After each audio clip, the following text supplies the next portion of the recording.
मेरे प्रिय मित्रों, सालों आइए हम परमेश्वर के वचन को पढ़ते हैं। और वचन है पहला शमूएल और उसका 8 अध्याय और इसके 1 से लेकर 3 वचन तक हम पढ़ेंगे। मेरे प्रिय आइए वचन को देखते हैं। जब शमूएल बूढ़ा हुआ तब उसने अपने पुत्रों को इस्राएलियों पर न्यायी ठहराया। उसके जेठे पुत्र का नाम योएल और दूसरे का नाम अबिया था। वे बेरशेबा में न्याय करते थे और परंतु उसके पुत्र उसकी राह पर नहीं चले और लालच में आकर घुस लेते और न्याय को बिगाड़ते थे। यहाँ पर हम इन बातों को देखते हैं कि शमूएल एक ईमानदारी के साथ प्रार्थना करता रहा, ईमानदारी के साथ वो चलता रहा और परमेश्वर के साथ उसने अपना समय बिताया। पर जब उसके पुत्रों को जिम्मेवारी दी गई शमूएल के बूढ़े होने पर और उसने ये जिम्मेवारी दी, वो बेरशेबा में इजरायलियों का न्याय करते थे। उन्हें न्याय ठहराया गया, पर उन न्याय करने के साथ साथ एक न्याय जब न्याय करता है, अगर वो परमेश्वर का भय मानता है, अगर वो सच्चा है तो सही न्याय कर पाएगा। पर यहाँ पर हम देखते हैं कि ये सही न्याय नहीं करते हैं। यहाँ पर लिखा कि वो अपने पिता की राह पर भी नहीं चलते हैं और सही न्याय भी नहीं करते और लालच में आकर घुस लेते हैं, यानी रिश्वत लेते हैं और न्याय को बिगाड़ते हैं। पहली बात, ये परमेश्वर के अपने पिता की राह पर नहीं चलते हैं, क्योंकि इनके पिता की जो क्वालिटी रही है, जो इनके पिता का न्याय करने का तरीका रहा है, जो इनके पिता का परमेश्वर के साथ बातचीत करने का तरीका रहा है और जो इजरायली को उसने न्याय किया है, बड़ी पवित्रता के साथ और बड़ी डर और भय के साथ उसने न्याय किया है।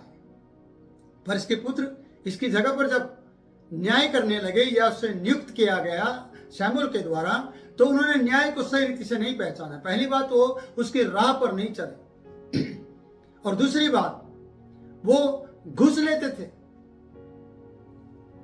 तीसरी बात, वो लालच करते थे।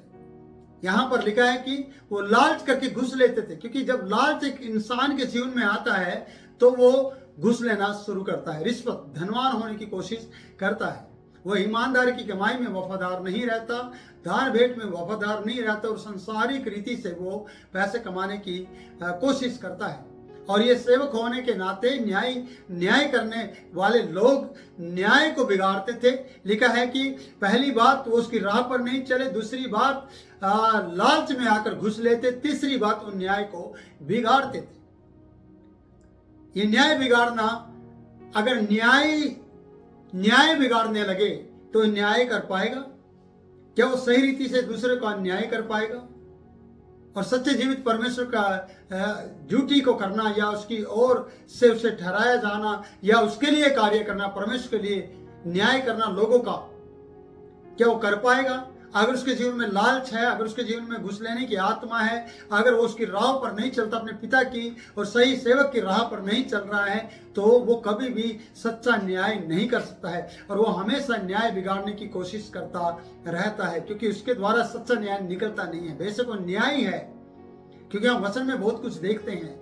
आइए हम वचन में देखते हैं, इसी पहले शमूएल के 2 अध्याय के 22 पद में। वहां पर भी इस प्रकार से लिखा है, एली तो बहुत बूढ़ा हो गया था और उसने सुना कि उसके पुत्र सारे इस्राएल के साथ कैसा कैसा व्यवहार करते हैं, वरन मिलाप वाले तंबू के द्वार पर सेवा करने वाली स्त्रियों के संग कुकर्म भी करते थे। उसने उन्हें चिताया भी था, उन्हें कहा भी था कि ये ऐसा तुम क्यों करते हो। मैं कहना चाहता हूं कि वो उनका न्याय करने का जो तरीका था एली के समय में,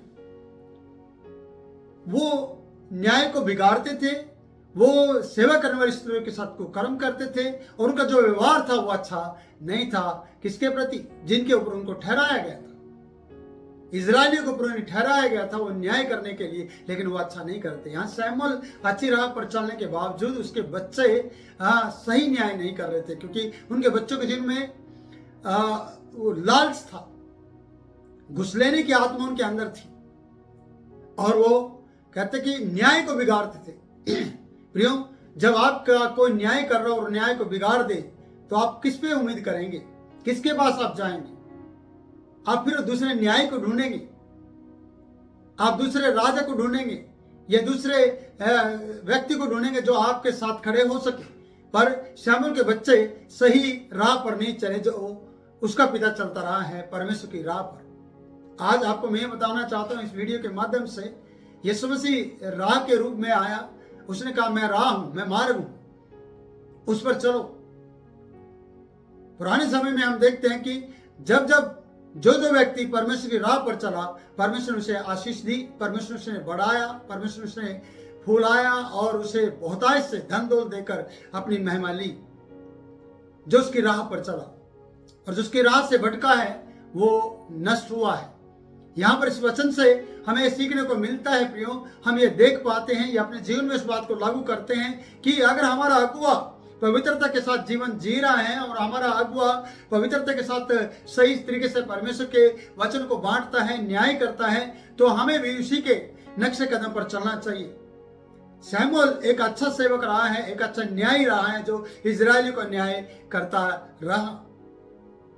और कहते हैं कि उसके समय में फलस्तीनियों ने दोबारा मुड़कर आने की कोशिश नहीं की। यहां हम अगर 7वें अध्याय के कुछ पदों को पढ़ते हैं, लिखा है कि एक्रोन और गत तक जितने नगर फलिस्तियों ने इस्राएल के हाथ से छीन लिए थे वे फिर इस्राएल के वश में आ गए और उस देश का उनका देश इस्राएलियों ने फलिस्तियों के हाथ से छुड़ाया और इस्राएली और अमोरियों के बीच में संधि भी हुई, मेल मिलाप भी हो गया। और लिखा है शमूएल जीवन भर इस्राएलियों का न्याय करता रहा और कहता प्रतिवर्ष बेतेल और मिलाप, गिलगाल और मिस्पा में घूम घूम कर न्याय करता था।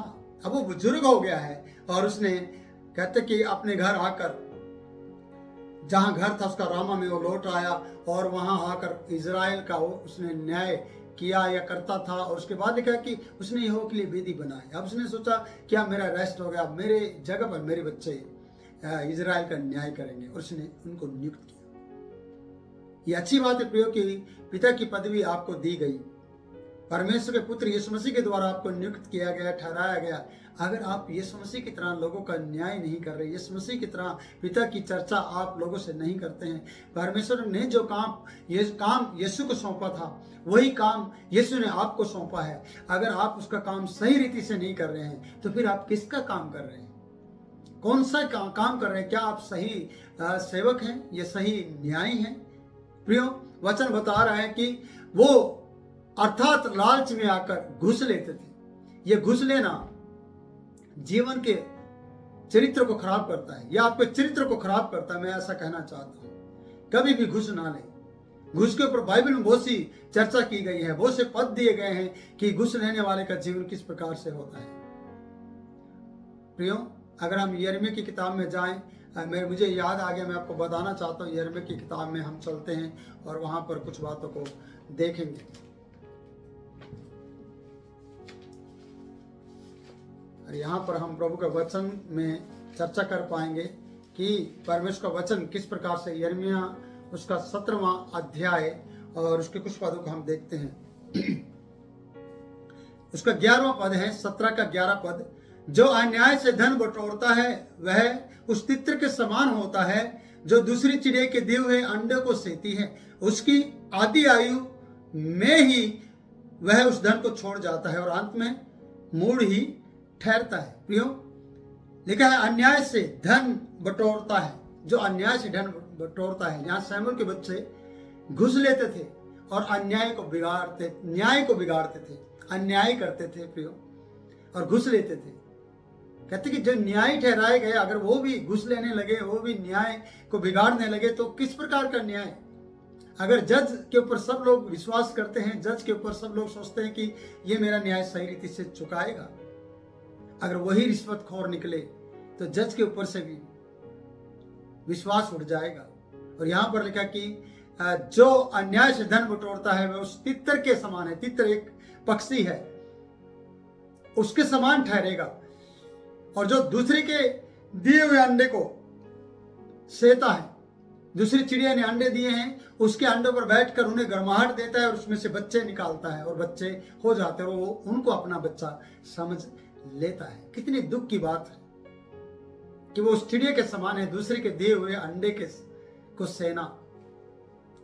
प्रियो, घुस लेना बड़ा खतरनाक है। जो अन्याय से धन बटोरता है। अन्याय से कभी भी धन को बटोरने की कोशिश ना करें।